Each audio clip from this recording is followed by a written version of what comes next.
There was an explosion from behind us that threw us all to the ground. I lost contact with the missionaries, but I knew where I was, screaming and hollering and smoke. And so I stood up to try and run out with everybody else to get out of harm's way, and found myself lying face down on the floor again, and I realized that my leg was compromised to the point that I just couldn't move. And it was at that time that I reached in my pocket and got my cell phone, and I called Pam. When I answered the phone and Richard said, "Pam," I knew instantly that something was wrong. I could tell by the tone of his voice. He said, "Listen carefully. There's been a bombing. I have burns on my hands and face, and I've broken my leg." And then he repeated it 3 times.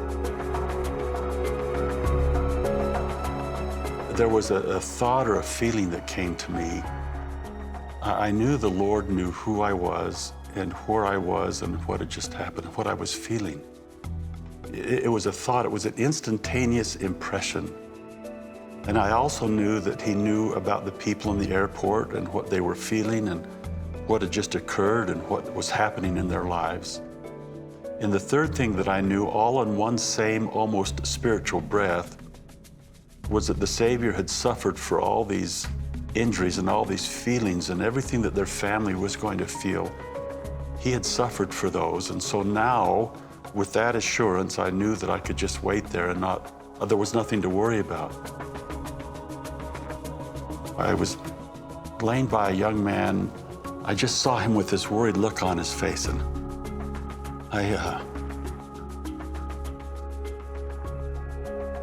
I gave him a thumbs up. And I said, "It's gonna be okay." I don't know if he understood the language, but I heard myself say that it was gonna be okay. And I knew it would be okay. I knew it would be okay.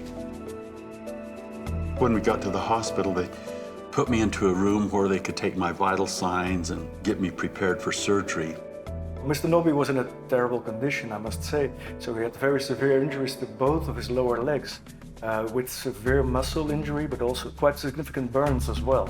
And on top of that, he was full of shrapnel that were dispersed throughout his body. It was not only the muscle or soft tissue injury, he had other problems.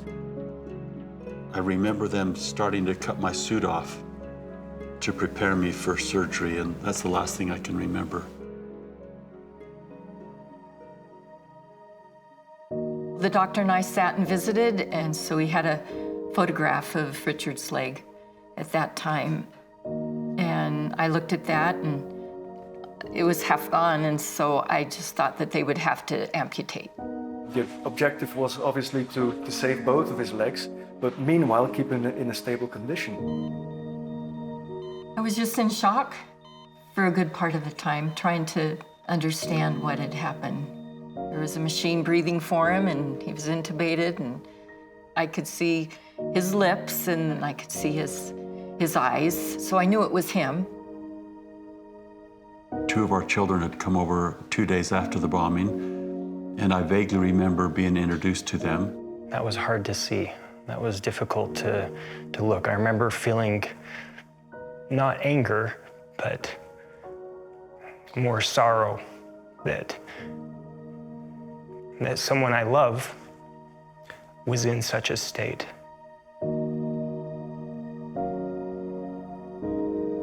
Richard became stable, and it wasn't until 4 weeks from the bombing that we were able to return back to Utah.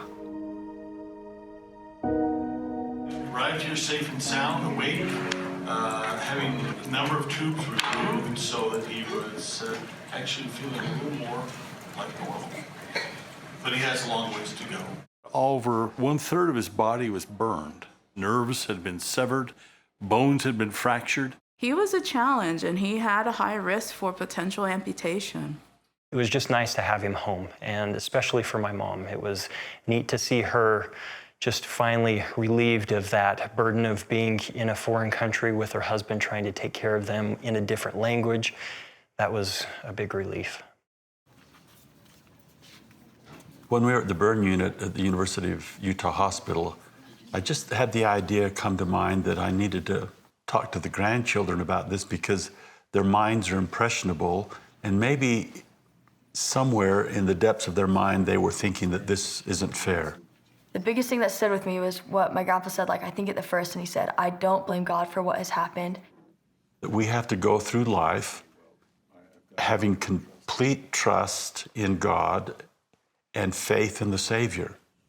It was so good for my kids to hear that if there's one person you can trust in those hard times, it is God. He's not going to be the one that leaves you. Hold on tight to him and don't blame him.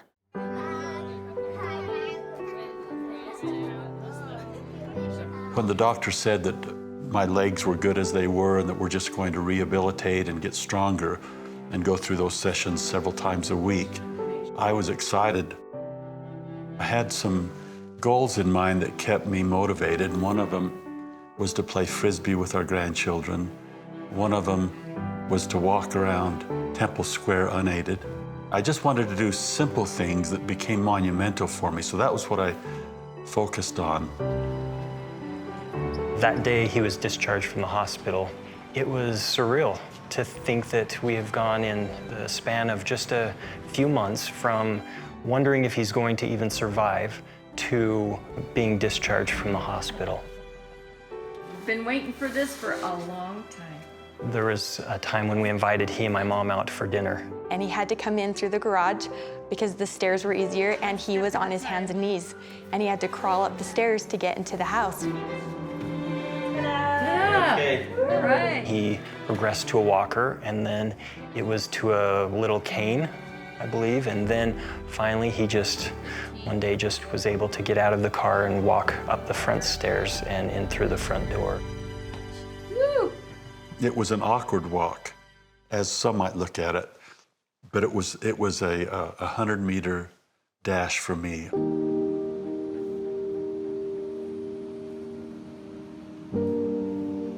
Temple Square has been my favorite spot on earth. So on that 8-month mark, we drove down to Salt Lake. She got me into the wheelchair. We walked up to Temple Square, and I said, this is the day. I walked all the way around it, and then to celebrate, she took me to dinner. So that was a monumental day for us to be able to do that. Now I knew I could do whatever I needed to do. That was the catalyst. It had to be incremental, and I couldn't leapfrog over the basics. I had to go through the basics to get to where I am today. I know there's lots of people, countless people that have greater limitations than I have, but I only know what I've gone through, and that's my celebration, is what I've gone through.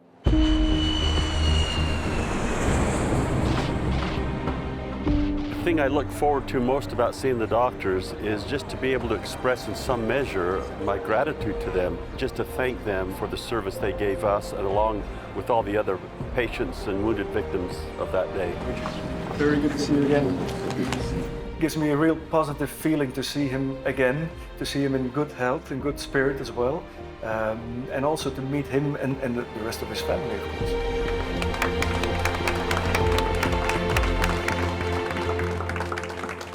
The pure fact that Richard takes the time and effort to come all the way from the United States to this hospital here in Belgium to meet not only me but the whole staff makes it worthwhile being a doctor and being part of this wonderful hospital team. Nice to meet you again.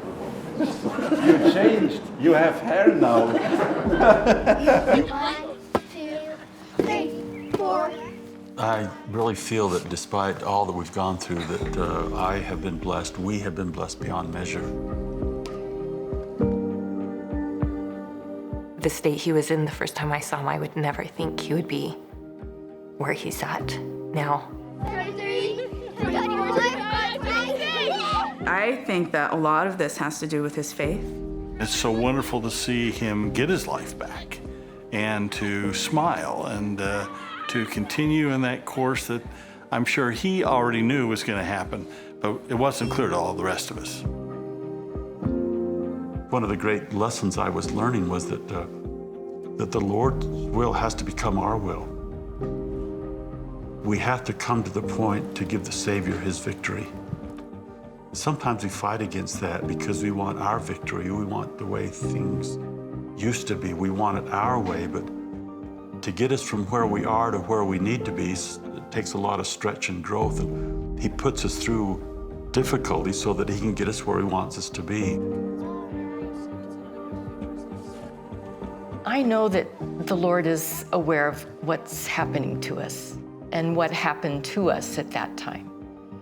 And I put my trust in him, and I was fully aware that he was in control.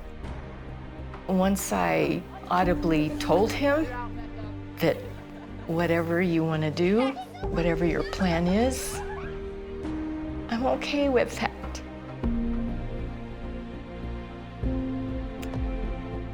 And as hard as that was to say it out loud, it was a turning point for me to know that his love for his children is something beyond what we can comprehend. It's been a miraculous journey because of the mercy of the Lord.